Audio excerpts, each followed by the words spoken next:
Olá, sejam bem-vindos à mais uma edição online de PF3301.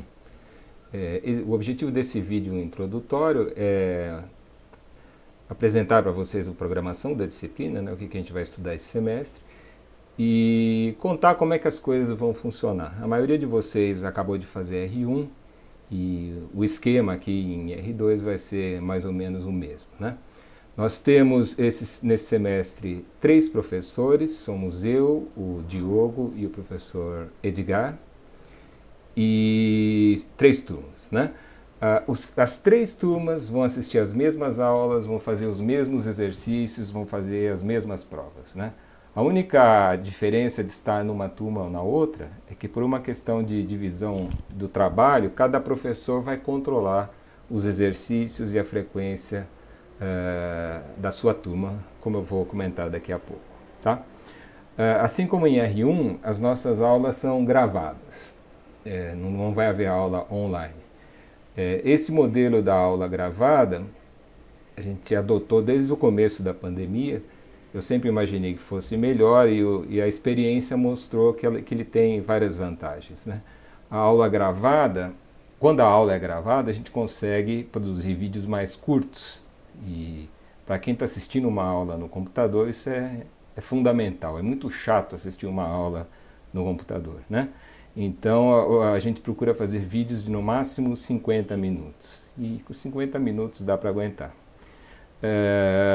Outras vantagens desse modelo, bom, a aula gravada não dá chabu, né? Se a internet falhar, vocês podem assistir numa outra hora. Inclusive essa é a terceira vantagem, a flexibilidade. Vocês podem assistir a aula no horário que vocês quiserem, tá? Cada aula é composta de um vídeo e mais um exercício. Em geral, um exercício só, às vezes dois, se forem exercícios pequenos, né? Esse exercício tem como objetivos mais importantes os seguintes. Eu estou olhando aqui porque eu tenho uma cola aqui. Primeiro é tirar as dúvidas, né? Só quando vocês resolverem os exercícios é que vocês vão perceber o que vocês não entenderam, né? Especialmente numa aula assim online, é muito importante que vocês tentem resolver problemas depois para ver onde é que estão as dúvidas, né? E um outro objetivo é a complementação do conteúdo. Algumas coisas não são faladas no vídeo, elas vão aparecer só no exercício, tá? E a ideia é que vocês tentem resolver, vão conversar com a gente, com os colegas, tal. Essa solução faz parte, é uma parte importante do aprendizado, tá? Então cada aula vai ser o vídeo e mais o exercício. Antes que eu me esqueça, embora a aula seja gravada, os professores estarão online no horário da aula, os 3 professores, tá? Para atender qualquer tipo de dúvida, tá certo? Então, se vocês quiserem, por uma questão de organização de vocês, assistir a aula, por exemplo, no próprio horário da disciplina, vocês botam lá o vídeo, assistem, se tiver alguma dúvida, para e conversa com o professor na hora, tá? Podem conversar com qualquer um dos 3 professores. A duração do exercício, os exercícios são geralmente simples, né? Se fosse, os mais difíceis são exercícios de provas. E exercício de prova a gente resolve tipicamente em 40 minutos, depois de ter estudado, obviamente. Vocês não estudaram ainda, estão aprendendo ainda, vão demorar um pouco mais. Mas eu acho que não passa de 1 hora uma resolução típica de um exercício. Então vejam, se forem os 50 minutos da aula, do vídeo, e mais 50 minutos, digamos, de resolução de exercício, dá os 100 minutos da aula normal, presencial, tá? É assim que a coisa é dimensionada. Esse exercício que vai ser proposto em cada aula é uma atividade que a princípio caberia na própria aula, não é nada para sobrecarregar vocês. Esses exercícios vão ser propostos no dia da aula e vocês têm 3 dias úteis para resolver. Não conta sábado e domingo nem feriado, tá? Então, embora seja um exercício curto, vocês vão ter uma folga bastante grande para resolver. Esses exercícios não vão ser corrigidos. O que nós vamos fazer é olhar o exercício e ver se vocês tentaram resolver. Esse é o objetivo. Vocês têm que demonstrar ali que tentaram resolver o problema, que sofreram um pouco, tá? Não precisa estar certo o exercício. Se vocês tentaram resolver, demonstrar um esforço ali, o sofrimento necessário, vocês vão receber meio ponto para cada exercício. Cada exercício tem uma nota de 0 até meio, né? Meio ponto é se vocês demonstraram que mexeram com a coisa. Se só esboçaram, fizeram uma coisinha e tal, vale 0,25. E se só copiaram o enunciado, coisa que tem gente que faz, é 0, tá? Então, para cada exercício é uma nota de 0 até meio. E o que nós vamos fazer com essa nota? Ao final do semestre, nós vamos tirar a média dessa nota de exercícios e essa média vai ser acrescida à média final de provas. Eu vou mostrar o critério de provas daqui a pouco, tá? Então, isso é um bônus. Se quem fizer tentar resolver todos os exercícios, já tem meio ponto na média final, tá? E também vão ser usados para controle de frequência. Embora a gente não vá ficar aqui online fazendo chamada, vocês têm esses 3 dias úteis para resolver o exercício, e se vocês entregarem o exercício com nota e receberem nota meio, vocês têm a frequência daquele dia, tá? Se entregarem só o enunciado, não tem a frequência daquele dia, porque a nota do exercício vai ser 0, tá certo? Então eu peço a vocês que tomem muito cuidado com essa questão da frequência, porque isso é para valer, tá? O nosso critério aqui, o nosso controle de frequência é bem sossegado. Vocês têm 3 dias para assinar a lista de presença quase, né? Então, mas isso vai ser feito para valer. Quem não tiver frequência vai ser reprovado por frequência, tá? Então, cuidado com isso. Que mais? Estão martelando aqui em cima. Eu acho que é só isso. Deixa eu mostrar para vocês, acho que vocês estão vendo agora. Esse aqui é o programa da disciplina, né? Eu já vou falar sobre os tópicos. Está aqui o critério de aprovação. São 3 provas, mais a sub, né? A sub não é aberta. Os pesos são 3, 3 e 4. E isso aqui compõe a média de provas, né? Além disso aqui, nós vamos somar aqui no primeiro membro a nota dos exercícios, que pode ser de 0 até meio, tá bom? Isso não aparece aqui explicitamente porque não está no Júpiter, mas nós vamos aplicar esse critério sim. Não há prova de recuperação na disciplina, tá? R1 e R2 já não tem recuperação, já faz um bom tempo. Essas datas, nós temos uma certa flexibilidade aqui, né? A prova no horário da aula, mas a gente não está mais do terceiro ano, né? Não é mais no ciclo básico, então a gente não precisa respeitar aquela semana. Se for inconveniente para vocês algum desses dias, eu peço que vocês avisem com antecedência, a gente pode mudar, tá? O material, a bibliografia, essencialmente é composto de apostilas, né? Tem várias apostilas do professor Edgar, esse é o Almeida Neto aqui, tem a apostila do Henrique de Brito Costa, apostilas do Diogo, e essas apostilas, elas vão aparecendo no Moodle à medida que os capítulos vão sendo apresentados. Para cada capítulo vai ter um conjunto de textos ali de apoio, tá? Quem quiser livros são os mesmos de R1, o Feodossievich, aquele livro pré-histórico, é o melhor de todos, mas vocês só vão achar o PDF por aí. O Hibbeler e o Gear são também livros bons, o Hibbeler, inclusive, é muito parecido com o Feodossievich. E para o último tópico do curso, que eu vou comentar daqui a pouco, temos também um livrinho meu e do professor Diogo, Análise Matricial de Estruturas, que vocês podem comprar no site, é o preço de um cafezinho, ou então vocês têm um mercado paralelo, imagino. Aliás, eu acho que eu vou botar no Google esse PDF, tá bom? Bom, o que nós vamos estudar nesse semestre? Em linhas gerais. Em letra maiúscula estão os capítulos, tá?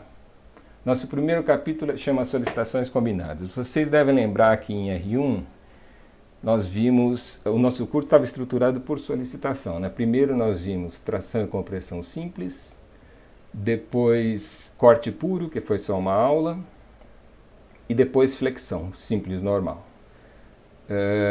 No meio, antes da flexão, tinha figuras planas, um capítulo acessório, mas eram solicitações, né? Solicitações combinadas, na verdade, são outros tipos de flexão, que não flexão simples normal. Nós vamos ver combinação de flexão com força normal, é a chamada flexão composta, e vamos ver também a flexão oblíqua, é quando o momento fletor não é aplicado em torno de um eixo central da seção transversal, ele é aplicado inclinado, né? Isso nós vamos ver oportunamente, mas nesse capítulo 1 nós vamos essencialmente encerrar a solicitação flexão. Na sequência nós vamos ver torção, que é a última solicitação que faltava, tá? Vocês devem lembrar que no nosso curso as solicitações são sempre organizadas assim. Primeiro a gente aprende a calcular tensões, depois aprende a calcular deslocamentos e depois estruturas hiperestáticas. Fizemos isso na tração e compressão simples, corte puro não, mas fizemos de novo na flexão e nós vamos fazer aqui também na torção, olha aqui. Ó.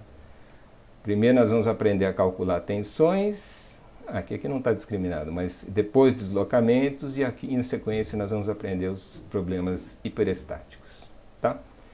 Isso abre, uma vez que a gente sabe resolver estruturas da torção, abre um campo para nós aqui que são as estruturas de barras tridimensionais, né? Estruturas no espaço. E nós vamos falar bastante sobre isso, tá? Na sequência, o próximo capítulo é o chamado Estudo das Tensões. Esse é um capítulo relativamente longo, onde nós vamos fazer o seguinte. Se vocês pensarem bem, sempre que nós calculamos as tensões na seção transversal, ou todo cálculo de tensões que nós fizemos se referia ao plano da seção transversal. Vocês não vão lembrar disso, mas na primeira aula de R1, eu comentei que as tensões num ponto dependem do plano de corte. Se eu cortar segundo o plano da seção transversal, eu vou ver um vetor tensão aqui nesse ponto. Se eu cortar segundo um outro plano, muda o vetor, né? Esse estudo é o que nós vamos fazer nesse capítulo 3. Nós vamos aprender a calcular tensões segundo os infinitos planos que passam por um determinado ponto. Isso é importante, né? Sabendo que a tensão varia conforme o plano de corte, que sentido tem fazer o que a gente fazia em R1, que é calcular a máxima tensão normal na seção transversal e comparar com uma tensão admissível? Quem é que disse que a máxima tensão naquele ponto é a tensão no plano da seção transversal? Pode ser que exista um outro plano segundo o qual a tensão é maior, tá? Então esse é um estudo que nós vamos fazer. Primeiro nós vamos fazer nos problemas bidimensionais, a chamada estado duplo de tensão, e depois nós vamos generalizar para o estado triplo de tensão, é o problema tridimensional. Aqui nós vamos começar a usar álgebra linear. Eu tenho a impressão que é o primeiro momento no curso de vocês em que vocês vão usar álgebra linear para valer. Vocês não vão usar todo aquele pesadelo da álgebra linear, vocês vão usar alguns elementos da álgebra linear, né? Eu digo isso porque nós temos alunos da arquitetura que não fizeram álgebra linear. Tudo bem, o que nós formos usar aqui de álgebra linear vai ser explicado bem devagar, de forma que todo mundo possa entender, né? Os alunos que já estudaram álgebra linear, para eles vai ser um pouco mais fácil, mas a intenção é que todo mundo entenda, tá bom? Eu acho que vocês deviam até ficar contentes de usar finalmente a álgebra linear. Depois, o que nós vamos ver? Depois de aprender a calcular tensões em diferentes planos, no capítulo seguinte nós vamos falar sobre energia de deformação. Olha, aqui as coisas começam a ficar realmente interessantes. A energia de deformação desempenha na mecânica das estruturas de comportamento elástico, linear, o mesmo papel que a energia potencial de uma mola na física. Vocês se lembram que na física a gente resolve tudo, na mecânica, né, a gente resolve tudo com F igual a ma. Mas em problemas em que as forças são conservativas, né, a gente pode usar conservação de energia e isso é um atalho muito útil para resolver problemas. Aqui é a mesma coisa.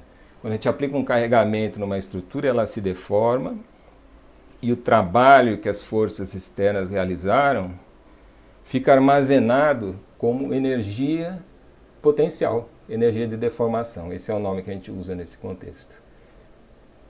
E calculando a energia de deformação, a gente resolve problemas estruturais de uma maneira mais rápida, né? Quando isso é possível.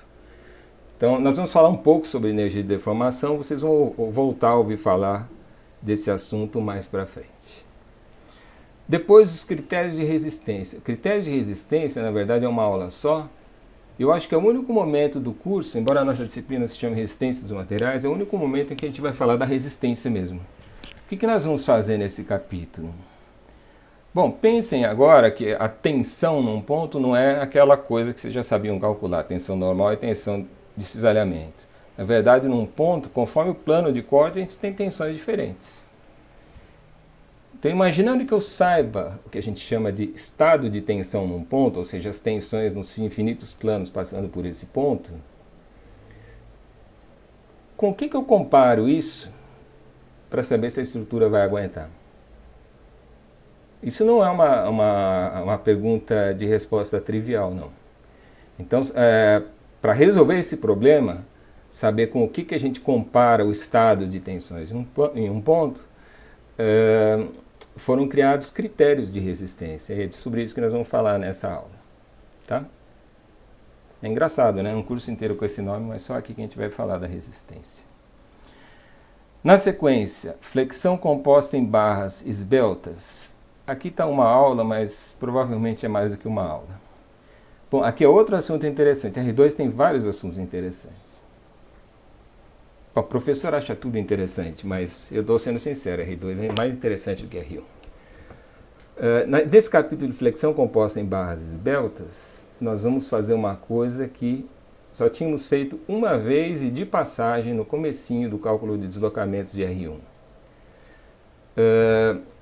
Pense numa treliça. Eu não vou desenhar aqui, usem imaginação. Como é que a gente resolve uma treliça? A gente considera aquela geometria inicial da treliça, pega um nó, faz o equilíbrio, considerando as forças que as forças têm a direção das barras na configuração indeformada, né?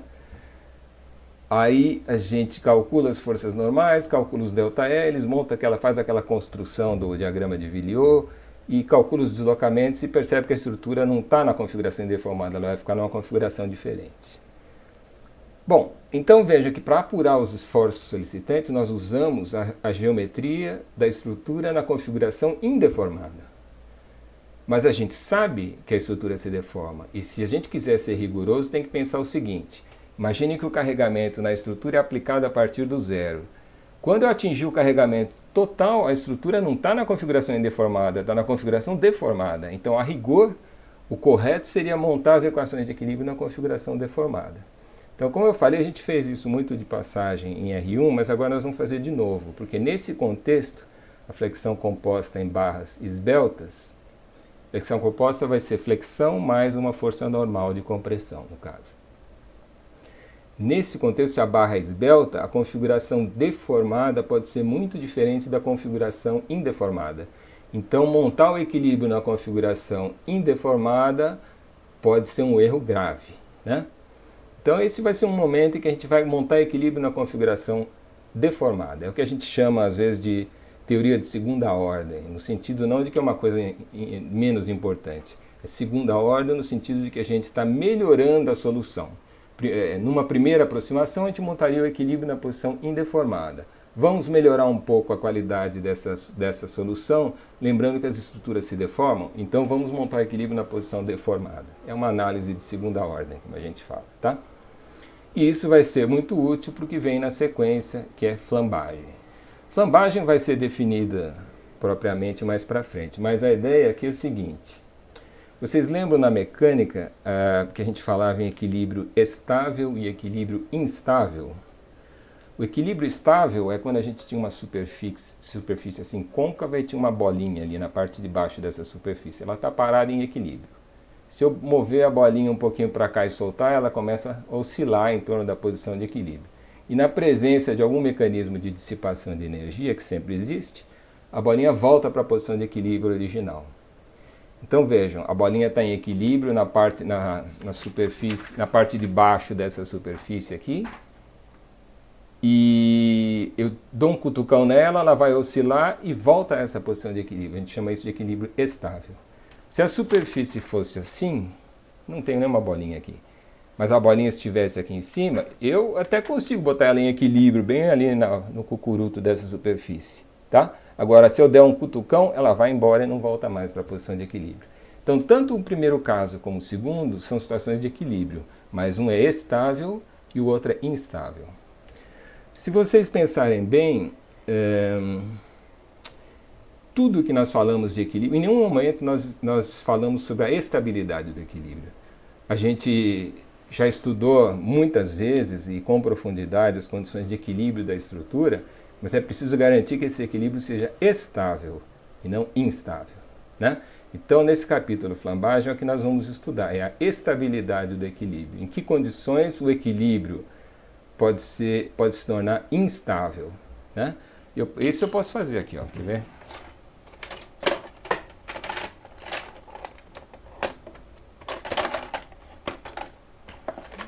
A minha filha pegou minha régua. Ah, tá aqui.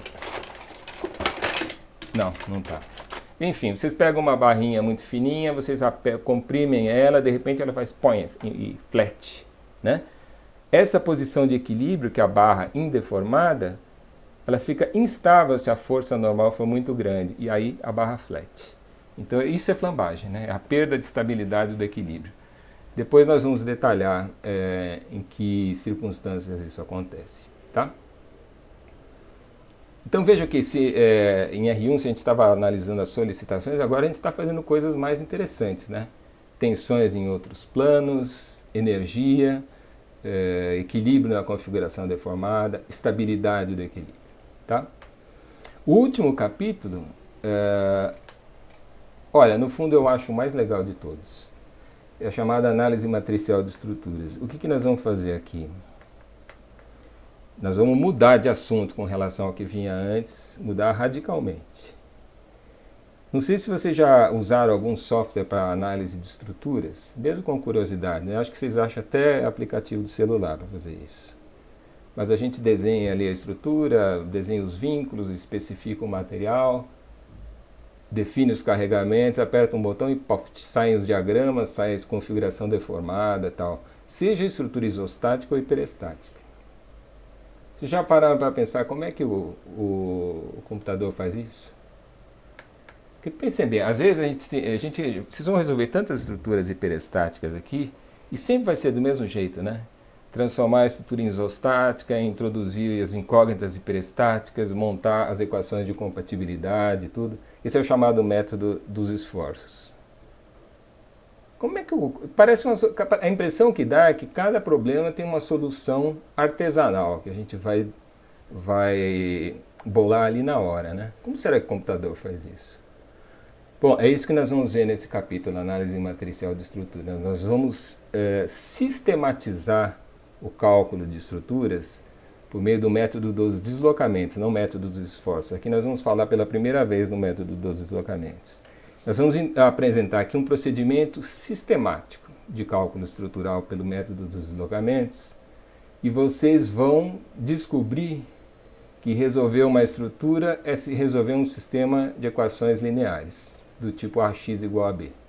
Nós vamos transformar um cálculo estrutural num sistema desse tipo. E aí vai entrar outra vez a álgebra linear aqui, né?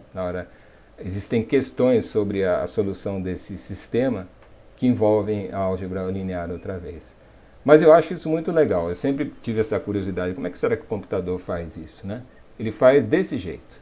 Aqui nós vamos falar de estruturas de barras, né? O que a gente costuma chamar de análise matricial de estruturas, são estruturas de barras.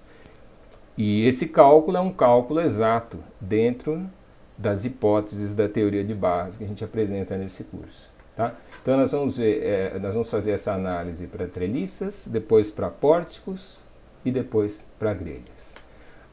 Em mecânica das estruturas 1, vocês vão aprender o que é o método dos elementos finitos.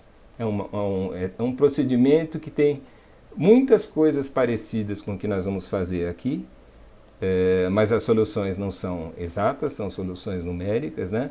Mas de uma abrangência muito maior. Aí vocês vão poder analisar sólidos bidimensionais. Bidimensional sempre é uma aproximação, né? Ou estruturas tridimensionais, vai ser uma coisa bem interessante, mas do ponto de vista matemático é bem mais complicado do que a análise matricial, tá?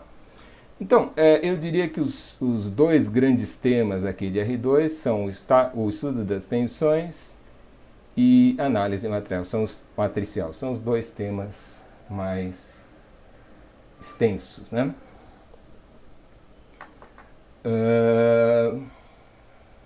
Bom, eu acho que é isso que eu queria falar para vocês. Vocês, eu não sei quando vocês vão ver esse vídeo, mas no primeiro dia de aula, seria bom que vocês já terem visto isso, eu vou mandar um aviso para vocês. E vocês já vão ter lá disponível no Moodle. O Moodle eu não estou mostrando porque ele não está pronto ainda. Vocês vão ter lá disponível no Moodle a aula do dia 13, está lá o vídeo, está lá o exercício do dia 13, a bibliografia, listas de exercícios desse capítulo. Vão estar lá no Moodle os links para atendimento com os professores e qualquer dúvida vocês conversam com a gente. Vocês podem conversar com qualquer professor indistintamente. Tá bom? Então é isso aí.